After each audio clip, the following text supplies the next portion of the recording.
에이소스에서 선물을 많이 보내주셨어요. 그래서 선물에 대해서 간단하게 소개를 해드리고, 요거는 모자. 근데 이 모자가 제 머리에 안 맞아요. 이 아소스에서 제 머리를 너무 에이소스에서. 그리고 이건 티셔츠인데 아직 꺼내보진 않았어요. 예, 이거는 나갈 때 한번 입어보고. 이거는 뭔지 모르겠어요. 머플러인가 손에 끼는 건가? 요건 나중에 뭐 뜯어보면서 기회가 있으면. 그리고 이거는 후레쉬 같아요. 수리할 때 쓰면 좋을 것 같아요. 요건 조금 이따 이야기하고요. 그 다음에 에이소스에서 지포스 GT1030 그래픽 카드를 하나 보내주셨습니다. 요거는 10만명 구독자 이벤트 때 사용하라고 보내주신 거예요. 그래서 요거는 잘 보관했다가 10만명 구독자 이벤트 때 한꺼번에 이걸 다 보내주셔가지고 그때 사용을 하도록 할 거고, 그 다음에 요거 오늘의 주인공인데요. 에이소스 H110M-K. 이거는 제가 에이소스에서 안 보내도 언젠가 한 번에 이야기는 하려고 그랬었어요. 그러니까 제 영상에 보면은 예전부터 계속 이 보드를 사용하고 있지 않습니까? 가끔씩 물어보시는 분들이 있어요. 니 뭐 에이소스에서 협찬 들어오기 전부터 에이소스에서 협찬 받았나 물어보시는 분들이 있는데 그건 아니에요. 그하고 상관없이 그 전에부터 이 보드를 쭉 사용을 해오고 있었거든요. 원래 제가 쓰던 에이소스 H110M-K예요. 여기도 아소스, 여기도 버리지 못한 박스들, 아소스 H110 보드들이 이렇게 쭉 있습니다. 제가 왜 이 아소스 H110 보드를 쓰냐면은 1151 소켓, 스카이레이크와 카비레이스 소켓에 쓸 수 있는 보급형 보드 중에서 얘만큼 안정성이 있는 거를 사실을 보지는 못했어요.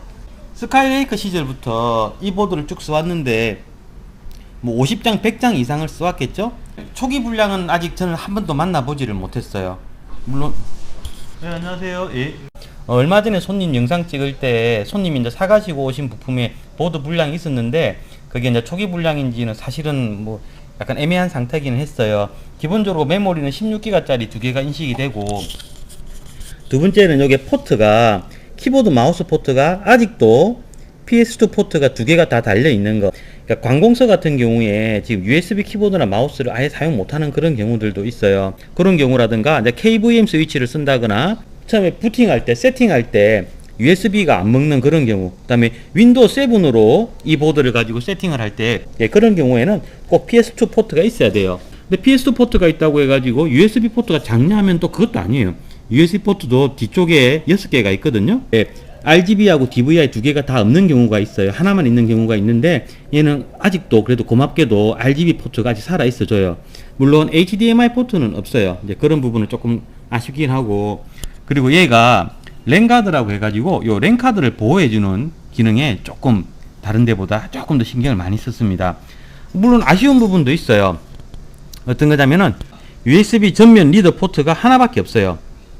기가바이트나 그쪽에 MSI 보면은 여기 두 개가 있기는 있거든요. 물론 가격대가 좀 다르긴 하지만, 또 좋은 점은 뭐냐면 이 컴퓨터는, 이 보드는 커먼 포트가 있어요. 이 컴 포트를 이용해서 이제 치킨집이나 피자집 같은데 포스기에 스캐너 있죠. 삑삑 찍는 거, 이런 거를 꽂을 수가 있다는 거죠.